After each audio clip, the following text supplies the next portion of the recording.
경남교총회장입니다. 신남부라고 하고요. 지금 현직 교장입니다.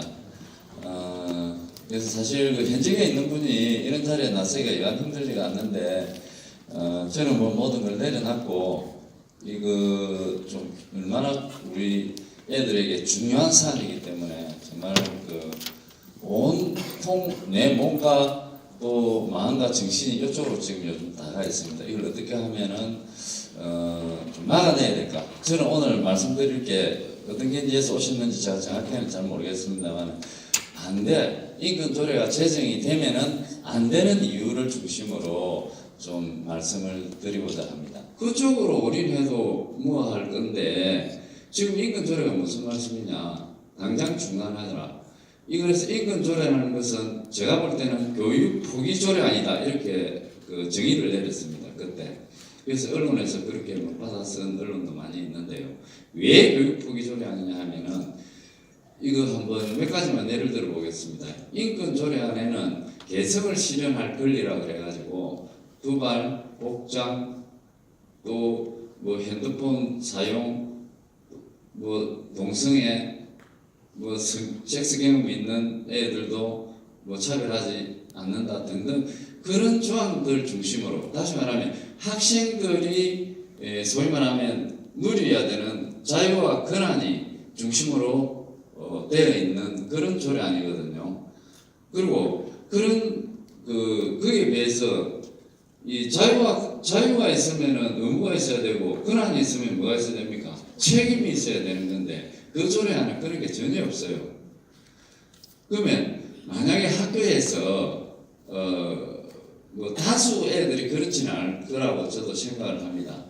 화장을 아주 진하게 짙게 어른처럼 해왔다. 그 애들은 좀 심리적으로 빨리 어른이 되고 싶잖아요. 여러분들도 다 그런 과정을 거쳤잖아요. 그런 걸 뭐 화장을 진하게 한다. 그러면 선생님이 좀 지도를 하고 싶잖아요. 얘야, 이리 와봐. 네가 어릴 때부터 그렇게 화장을 진하게 하면은 피부가 뭐 안 좋고 뭐 어떻게 교육적으로 설명을 하겠죠. 그러면 선생님, 저는 개성을 실현할 권리가 있는데요, 선생님 인권 침해예요, 이렇게 이야기하면은 그의 이야기가 틀린 겁니까? 맞는 겁니까? 맞는 말이잖아요. 그 조례가 제정되면, 조례가 법이거든요. 자, 이런 사항들이 있고 하나하나 따지면은 다 거기에 해당되잖아요. 그러면 만약에 뭐 일부 그런 애들이 있다 손 치십시다. 그러면 자기 혼자 그냥 내버려 두면은 그렇게 해다니면 다행인데, 내 친구가 옆에서 그렇게 하는데 그 옆에 있는 친구가 따라 안 가겠습니까? 자연적으로 따라가는 거죠. 그런 분위기가 조장될 가능성이 굉장히 많은 조항들이죠.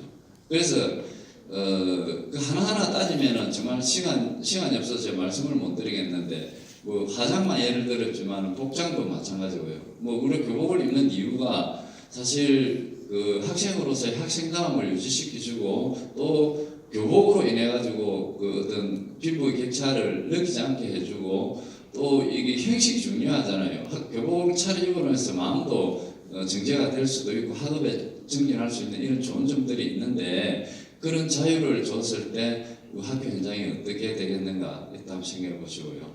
그 다음에 또 일기장 검사 이런 것도 못하게 한다.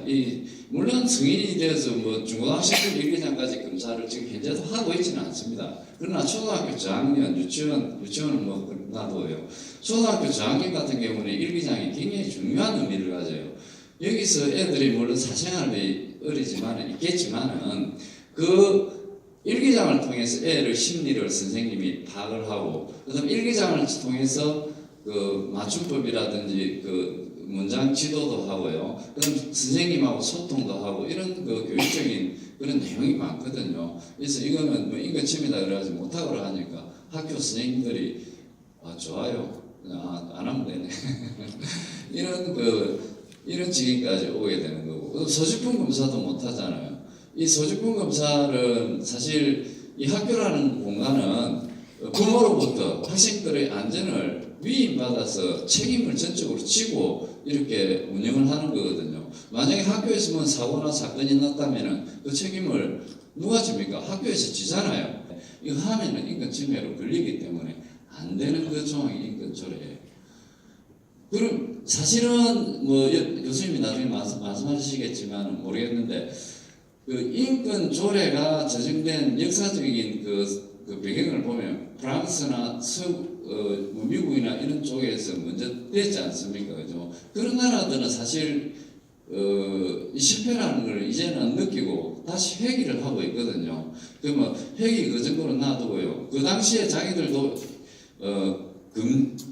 슬로건이 있었죠. 금지하는 모든 것을 금지해야 된다. 그러니까 다시 말하면 학생이기 때문에 화장을 하면 안 돼. 그 다음에 뭐 복장도 단정하게 입어야 되고 휴대폰을 사용하면 안 되고 뭐 담배를 피우면 안 되고 이런 그 다음에 학생이기 때문에 성경음을 일찍 하면 안 되고 이런 안 된다는 그런 조항들이 있잖아요. 이것들을 모두 없애는 게 인권조례라는 거예요.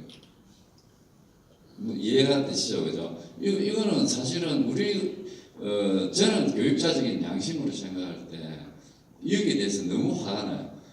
왜냐하면은 이 교육이라는 것은 미성숙자, 미성년자를 대상으로서 올바르게 이끌어서 그 애가 육체적이든 정신적이든 건전하게 올바르게 자랄 수 있도록 그 능력을 키워주고 길러주는 게 교육인데 이거 인권조례의 기본은 아무리 작은 애도 똑같이 성인처럼 고귀한 인격을 가지고 인권을 가지기 때문에 거기에 대해서 반대하는 사람 아무도 없죠. 그건 맞죠. 그런데 그 애들이 스스로 결정을 하고 스스로 누리고 심지어 그 서구에서 처음 시작될 때는 섹스만 예를 들어도 우리는 사실은 성인이 되어서 좀 결혼을 하고 그게 그 성생활을 하고 또 이세를 출산하고 뭐 이런 식의 어떤 그게 전통이잖아요, 그죠? 우리 가족 문화고. 그런데 이런 나라 그렇게 주장 안 하는 사람도 있죠. 그게 아주 인간의 기본적인 욕구인데 왜 애라고 해서 그 막아야 돼? 그 보상해줘야 안 되느냐? 이런 정신을 깔 리가 있는 거죠. 그게 말도 아니죠, 사실은. 너무너무 화가 나는 그런 일들인데 어쨌든 그 인권조례 때문에 우리는 학교에서는 뭐냐 하면은 스톱이 되는 거예요. 교육을 할 수가 없는 거예요. 생활 교육을 아무것도 못하는 거죠. 애들이 수업 중에 실제로 인권조례가 통과된 시도가 있습니다. 서울, 경기, 광주, 전북 네 군데 있어요. 전국에서. 그런데 이런 이런 시도의 학교에서 수업 중에 선생님 배고파요. 빵 좀 사 먹고 와야 되겠어요. 선생님 그거 자는 거는 사실 우리 경남도 중고등학교 중에 많이 자요. 우리 자면은 깨워요. 예, 일어나라 이렇게 깨우는데 그런 데는 깨우면은 그 인권 침해. 그래서 인권센터라는 게 들어서거든요. 인권센터가 들어서고 그게 신고를 하면은 조사가 나와서 선생님이 조사를 받고 벌을 받아요. 왜냐하면 조례도 법이기 때문에 법을 어기면은 벌을 받게 되겠죠, 그죠? 제재를. 전북에 아시겠지만 간단하게 소개드리면 선생님이 한 분이 자살을 했는데 수학 선생님이 수업 중에 여학생이 다리를 착 들어요. 예, 떨지 마, 폭망한다. 이렇게 한마디 했어요. 이렇게 한마디 했는데 그 애가 인권센터에 저는 성추행을 당했어요. 이렇게 신고를 했어요. 그래가지고 그 경찰 조사도 되고 인권센터에서도 조사를 하고 그래서 경찰 조사에서는 무혐의 이거는 성추행이 아니다. 이래가 무혐의가 났어요. 그 다음에 또 인권센터에서는 그럼에도 불구하고 지속적으로 그 선생님을 직위해제 시켜놓고 2개월 동안 조사를 하니까 그 조사 가운데서 또 그 애들도 이렇게 일이 커질 줄 우리 선생님이 내 말 한마디에 학교까지 그 선생님의 직위가 정지될 정도로 이렇게 큰 일이 날 줄 몰랐다. 그건 아닙니다. 내가 잘못했습니다. 이렇게 자기가 의견서를 냈음에도 불구하고 그리고 다른 학생들이 단원서를 냈음에도 불구하고 그 센터에서 지속적으로 조사를 해서 몰고 왔죠. 그러니까 너무 너무 자존심 상한 거죠. 그래서 그걸 견디지 못하고 선생님은 자살을 하게 되는 그런 안타까운 일도 있죠. 그래서 자기가 아무리 그쪽에서 뭐 취하를 하든지 취소를 하든지 그런 관계없이 자기들이 인권 옹호한 이 판단을 해서 그 인권침해 소지가 있다고 하면 끝까지 조사를 하게 되어 있어요. 이런 무지막지한 법이죠. 그러니까 선생님들의 인권이 엄청나게 무시될 가능성이 많죠. 반대로 그죠. 뭐 그 정도입니다. 옹호라는 말을 나중에 한번 사전에 찾아보세요. 그 사람들이 인권 옹호관이라고 하는데 옹호는 한쪽으로 일방적으로 두둔하는 거예요. 그런 용어까지 쓰면서 그게 법에다 드러나고 있는 그런 상황이에요. 그래서 결론은 제일 먼저 제가 말씀드리고 싶은 것은 이 인권 조례가 만약에 통과되면 학교에서는 선생님들은 일축시할 거다. 왜? 법을 어기면은 내가 벌을 받는데 내가 공무원인 내가 왜 애들을 그렇게 법을 어기면서까지 지도를 하겠습니까? 너끼리 언론하고 너끼리 잘하고 네가 정신 들으면 오는 거고 애들이 자든지 뭘 하든지 말든지 그대로 둘 가능성. 그래서 선생님이라면 정말 투철한 사명감과 교직관을 가지고 열정적으로 애들을 가르치는 그게 제일이거든요. 그거 없이는 그 교육적인 성과가 내기 힘들어요, 사실은. 그게 교권이고 권인데 그렇게 될 가능성이 전혀 없다는 거죠. 그냥 직업인으로서 너 내 이야기 가르치는데 따라올 사람은 따라오고 말 사람은 너 맘대로 해라. 그거 학교 현실입니다. 예를 들어볼까요? 지난 올 초에 조희연 서울시 교육감, 내 주교수 출신이죠. 조희연 서울시 교육감이 우리 박 교육감님처럼 재선에 성공해서 고등학교에 일주일간 똑같이 선생님처럼 체험을 했어요. 자기도 가르치고 사회가 전공이더라고요. 사회를 고등학생들 가르치고 학생 지도도 하고 교문 지도도 하고 또 선생님들 회의에 참여도 하고 일주일 딱 마치고 오마이뉴스 기자가 오마이뉴스에 지금 이제 들어가 있어요. 오마이뉴스 기자가 질문을 했어요. 어떻냐고. 첫 마디가 뭐냐? 지금 학교 현장이 가르칠 수 없는 상황이다. 이렇게 딱 답을 했어요. 자기는 지난 4년 지금 재선 성공하고 학생들의 인권을 이야기했고 민주주의를 이야기했고 자율성을 이야기했는데 그게 전부가 아니다는 걸 깨달았다. 그래서 진보적 관점에서 교권이 새롭게 정립되는 방안이 절실하다. 이렇게 딱 말을 했죠. 자기가 경험해보니까 알겠거든요. 자기가 교육감이 교육 수업을 하는데 뒤에 애들 다 자고 있고 말 안 듣고 이래도 안 되고 선생님이라는 근위가 아무것도 없는데 뭐 어떻게 가르쳐요? 가정에서도 마찬가지잖아요. 그래서 교권 침해가 실제적으로 MBC 뉴스에서도 며칠 전에 났지만은 이 교권 침해가 인권 조례가 제정된 그 서울 경기 이런 쪽으로는 굉장히 많이 늘어났어요. 폭발적으로. 그럴 수밖에 없어요. 이건 내 인권이잖아요. 이렇게 주장을 하게 돼 있다는 거죠. 정말 그때 되면 내가 이러려고 선생했나 이런 소리가 많이 나올 겁니다. 제가 볼 때는. 그래서 이게 가장 큰 문제점이라는 말씀을 정말 드리고 이 인권 조례도 마찬가지입니다. 이 선생님만 해당되는 거 아니에요. 사실은 조례가 법이기 때문에 여기 계신 모든 분들이 다 거기 따라줘야 되는 게 법이에요. 사실은. 그게 뭐 어떻게 될지 그는 모르겠지만 부모 가정에서도 마찬가지죠. 우리 애 지도를 하는데 엄마 이건 내 인권이에요.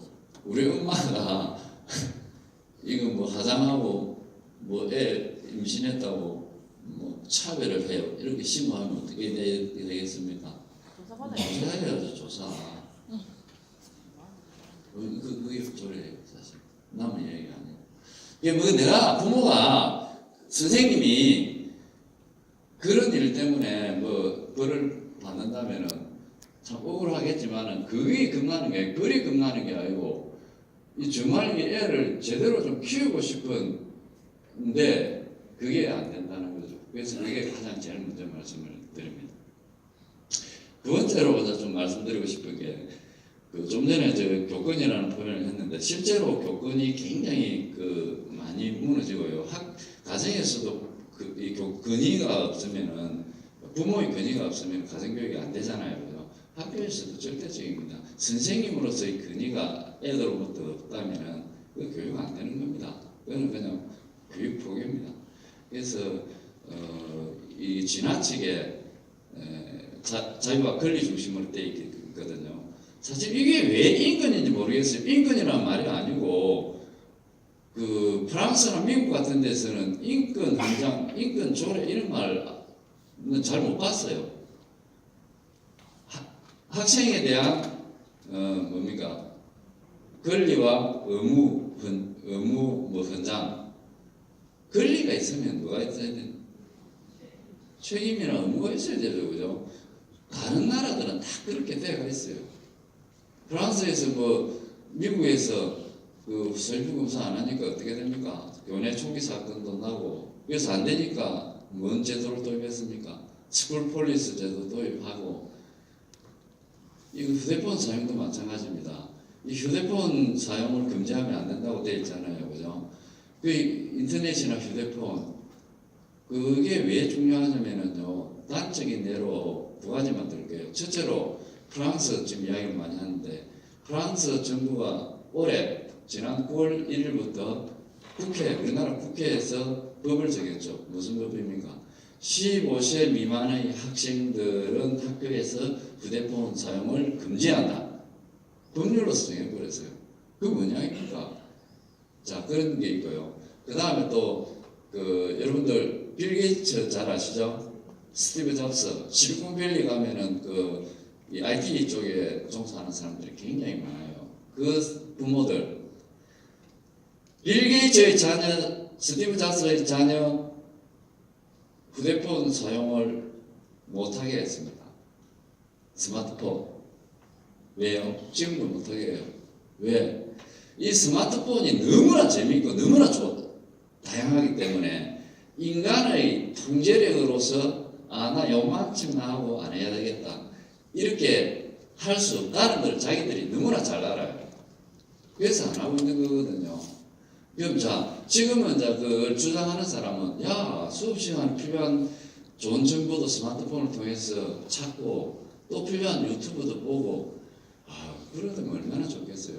근데 그게 잘 안 되잖아요. 그죠? 우리 어른들도 통제가 안 되는데 애들이라는 것은 이 선생님이 공부하는데 미분, 정분 이런 거 골치 아픈 거 이야기 듣고 싶겠어요? 아니면 재미있는 거 자기 관심 분야 수업 중에 그거 보겠어요? 그거는 답이 뻔하잖아요. 그건 애들을 끌 수가 없는 거죠. 환경이 그렇다는 거죠. 그래서 지금 현재 학교에서는 대다수가 학교에 오면 휴대폰을 회수를 하죠. 그리고 회수해서 수업이 끝나고 집으로 다시 돌려주고 그런 행태를 하고 있는데 그런 걸 이제 하지 마라 이 말이죠. 이게 참 골치 아프죠.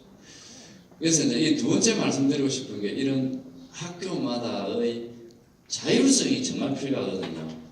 이 A라는 학교에서는 이런 교육, B라는 학교에서는 저런 교육. 이 휴대폰만 해도 마찬가지입니다. 우리가 가만히 생각해 보시면은 이 학교라는 것은 교육을 하는 특수한 공간이잖아요. 그죠? 그 공간을 어떻게 사용할 건가에 대한 결정은 누가 해야 됩니까? 학교 구성원들이 해야 되거든요. 학생이나 선생님이나 학부모들이 의논해서 이 공간을 어떻게 활용하자. 이 강당이 있는데 이 강당에 들어오면은 우리는 휴대폰 사용을 하지 마자. 이렇게 정했으면 이 공간에서는 누구나 어떻게 됩니까? 휴대폰 사용 안 해야 될 거 아닙니까? 그러나 컴퓨터실이나 이런 데 가서는 휴대폰이나 인터넷 마음대로 사용해야 된다. 그 다음에 미래 교실이 스마트 교실에서는 당연히 도서관이나 이런 데서는 스마트폰이든 인터넷이든 마음대로 사용해라. 난 교실에서는 사용하면 안 된다. 이런 약속을 할 수 있잖아요. 교칙으로서. 그죠? 근데 이게 조례가 상위법이기 때문에 그런 걸 원칙적으로 금지하면 안 된다고 되어 있기 때문에 학교 교칙도 어떻게 됩니까? 따라갈 수밖에 없는 거죠. 그죠? 그래서 전 학교가 이제 인류화되는 거죠. 인류화. 이게 자율성이라는 게 없는 거죠.